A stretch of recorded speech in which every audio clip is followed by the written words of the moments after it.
వాగర్థావివ సంపృక్తౌ వాగర్థ ప్రతిపత్తయే జగతః పితరౌ వందే పార్వతీ పరమేశ్వరౌ. సదాశివసమారంభాం శంకరాచార్య మధ్యమాం అస్మదాచార్య పర్యంతం వందే గురు పరంపరాం. ఆదిత్యాయ చ సోమాయ మంగళాయ బుధాయ చ గురుశుక్రశనిభ్యశ్చ రాహవే కేతవే నమః. శృంగేరి జగద్గురు పీఠాధిపతులకి, కంచి పీఠాధిపతులకి నమస్కారములు తెలియచేసుకుంటూ కార్యక్రమాన్ని ప్రారంభిద్దాం. వీక్షించేటువంటి ప్రేక్షకులకి ఈ నవంబర్ 16వ తారీఖు రోజు నుంచి 30వ తారీఖు వరకు మిథున రాశి వారికి ఏ విధంగా ఉండబోతుందో తెలుసుకునే ముందు గ్రహ సంచారం తెలుసుకుందాం. రాశి నుంచి 2వ ఇంట కుజుడు స్తంభించి ఉండడం, 4వ ఇంట కేతువు, 6వ ఇంట రవి బుధుడు, అలాగే 7వ ఇంట శుక్రుడు, 9వ ఇంట శని భగవానుడు వక్రత్యాగం చేసి ఉన్నాడు. ఇక 10వ స్థానంలో రాహువు, 12వ స్థానంలో గురువు వక్రీకరించి ఉన్నటువంటి పరిస్థితి.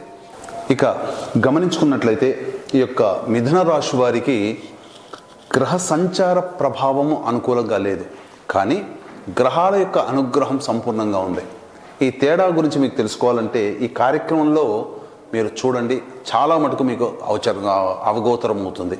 ఇక మనం గమనించుకున్నట్లయితే ప్రధానంగా ఈ యొక్క మిథున రాశి వారికి కుజ ప్రభావము మరియు ఈ యొక్క శని ప్రభావము కొంత ఇబ్బందికర పరిస్థితులు అయినప్పటికీ మిగతా గ్రహాల యొక్క సంపూర్ణ అనుగ్రహం సంపూర్ణంగా ఉండడం చేత చాలా మటుకు సమస్యల నుంచి మీరు బయట పడతారని చెప్పవచ్చు. ఎందుకనంటే గ్రహ సంచారంలో కొంత ఇబ్బందికర పరిస్థితులున్న గ్రహాల యొక్క అనుగ్రహం సంపూర్ణంగా ఉన్నటువంటి కారణం చేత సంపూర్ణంగా సమస్యలు ఉంటాయి, కానీ సమస్యల నుంచి మీరు బయటపడతారని చెప్పవచ్చు. ఇక ముఖ్యంగా ఎఫ్ఎంసీజీ రంగంలో ఉన్నటువంటి వారికి, జ్యువెలరీ రంగంలో, విద్యాలయాలు, అలాగే ఫుడ్కు సంబంధించినటువంటి హోటల్స్, రెస్టారెంట్ బిజినెస్లో ఉన్నవాళ్ళు, అలాగే ప్రధానంగా ఈ సంబంధించినటువంటి తీర్థయాత్రలు చేసేటువంటి వ్యక్తులు, వీళ్ళందరూ అనగా తీర్థయాత్రలు వేసే బస్సులు వేసేటువంటి వాళ్ళు, వీళ్ళందరికీ కూడాను సాధారణం కంటే అనూహ్యముగా ఈ యొక్క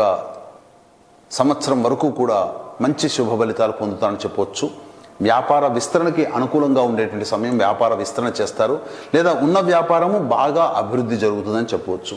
ఇక ముఖ్యంగా గమనించుకున్నట్లయితే ఈ యొక్క రాశిలో జన్మించినటువంటి రియల్ ఎస్టేట్ వ్యాపారస్తులకే కొంత ఖర్చులు అధికంగా ఉంటాయి. ఏజెంట్స్ కూడాను సరిగ్గా సంపాదించుకోలేకపోతారు. అన్నిటికంటే ముఖ్యంగా నూతన ప్రాజెక్టులు వచ్చి భవిష్యత్తులో ఇబ్బందిగా ఉండేటువంటి అవకాశాలు గోచరమవుతున్నాయి. కాబట్టి నూతన ప్రాజెక్టులు చేపట్టేటప్పుడు 1కి 6 సార్లు ఆలోచించి పనిచేయండి. ఎందుకంటే ఇది భవిష్యత్తు మీద తీసుకునే నిర్ణయం. ఇప్పుడు కాకపోతే తర్వాత అయినా మంచి రోజులు వస్తాయి, అప్పుడు తీసుకున్న నిర్ణయం మీకు మంచి యోగ్యతగా ఉంటుందని చెప్పవచ్చు. ఇక గృహంలో ప్రశాంతతని కోల్పోతారు, కానీ బయట మీరు గెలుస్తారు.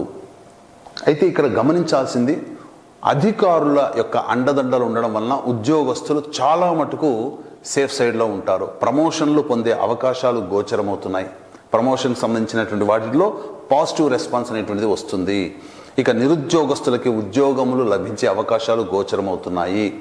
ఇక ఫైనాన్స్ రంగంలో చేసినటువంటి వారికి మంచి ధనాదాయము, అలాగే రాని బాకీలు కూడా వసూలవుతాయి. ముఖ్యంగా వివాహం కోసం ఎదురు చూసేటువంటి యువతీ యువకులకి వివాహ సంబంధాలు నిశ్చయమయ్యే అవకాశాలు గోచరమవుతున్నాయి. ఇక గమనించుకున్నట్లయితే ప్రధానంగా 15వ తారీఖు నుంచి శని వక్రత్యాగము చేయడం జరిగింది. ఈ కారణం చేత అంతకుముందు వరకు అనుభవిస్తున్నటువంటి ఫలితాలకి విభిన్నంగా మీకు ఫలితాలు కలుగుతాయి.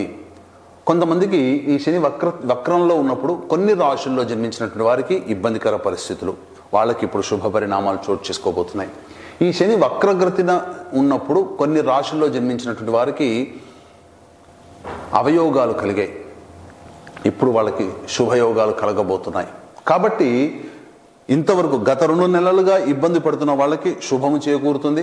గత 2 నెలలుగా యోగాలు అనుభవిస్తున్న వాళ్ళకి అశుభం చేకూరబోతుంది. కాబట్టి జాగ్రత్తలు పాటించండి. ఎందుకనంటే దైవానుగ్రహం తోడుంటే అన్ని రకాలుగా విజయాలు పొందుతారు, కానీ దైవానుగ్రహం లేకనే సమస్యలు ఎదుర్కోవాల్సి వస్తుంది. కాబట్టి ఆత్మవిశ్వాసంతో ముందడుగు వేసినట్లయితే మంచి ఫలితాలు పొందుతారని చెప్పవచ్చు. ఇక వీక్షించేటువంటి ప్రేక్షకులకి ఈ యొక్క నవంబర్ 16వ తారీఖు నుంచి 30వ తారీఖు వరకు ఏ రోజుల్లో ఖర్చులు అధికంగా ఉంటాయి, ఏ రోజుల్లో మీకు ధనాదాయం చక్కగా ఉంటుంది, ఏ రోజుల్లో మానసిక ప్రశాంతత లోపిస్తుందనే విషయాల గురించి క్లుప్తంగా తెలుసుకునే ముందు గమనిక.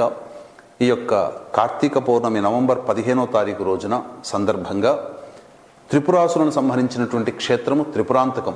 ఈ త్రిపురాంతకంలో జాతకరీత్యా కలుగు విద్య, వివాహ, ఉద్యోగ, దాంపత్య, సంతాన, అనారోగ్య సమస్యలు మరియు వృషభ, మిథున, కర్కాటక, సింహతుల, వృశ్చిక, మకర, కుంభమీన రాశిలో జన్మించిన వారికి శనిదోష నివారణ హోమాలలో భాగంగా సర్వదోష నివారణ హోమాలు అనేటివి పర్ హెడ్ 1500 రూపాయలకి చేయించడం జరుగుతుంది.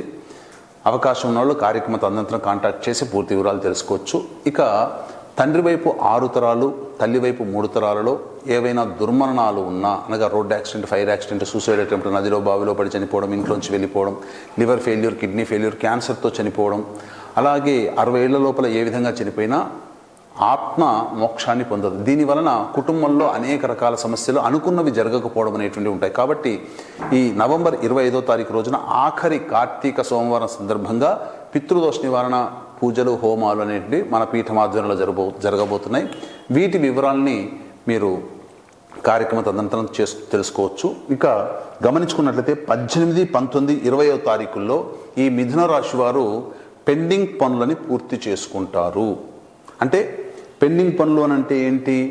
ఎప్పటి నుంచో చేయాలనుకున్న సంకల్పం ఇప్పుడు మీకు పూర్తవుతుంది. విందులు, వినోదాల్లో ఆనందంగా గడుపుతారు. బంధుమిత్రుల యొక్క సహాయ సహకారాలతో జీవితంలో సుఖంగా ఉంటారు ఈ 18, 19, 20 తారీఖుల్లో. ఇక 16, 17వ తారీఖుల్లో కనుక చూసుకున్నట్లయితే ఖర్చులు అధికంగా ఉంటాయి. మానసిక ప్రశాంతత లోపిస్తుంది.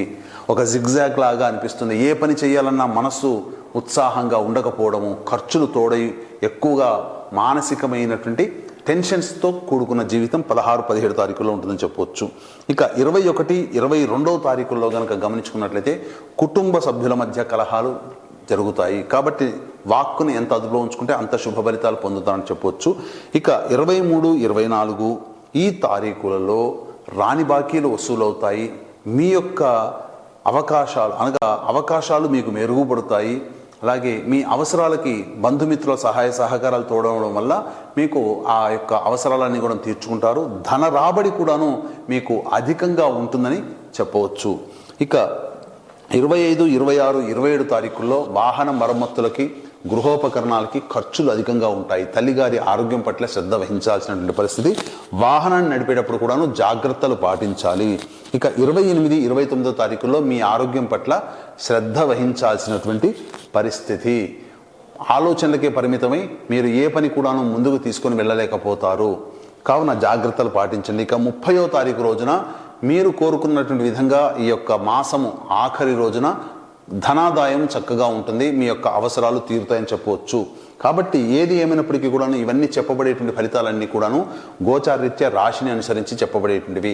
ఇందుకు విభిన్నంగా మీ యొక్క జాతకంలో ఏవైనా మార్పులు గమనించి ఉన్నట్లయితే మీ యొక్క జన్మజాతకంలో ఉన్నటువంటి గ్రహచారం, అనగా దశాంతర్దశల యొక్క ప్రభావం వల్ల. కాబట్టి దగ్గరలోని మంచి ఉపాసనా పరులైనటువంటి జ్యోతిషులను సంప్రదించి వారి సలహాలు, సూచనలు కనుక పాటించినట్లయితే మరింత మెరుగైన ఫలితాలు పొందుతారని చెప్పవచ్చు. సర్వం శ్రీ ఉమామహేశ్వర పరబ్రహ్మార్పణమస్తు.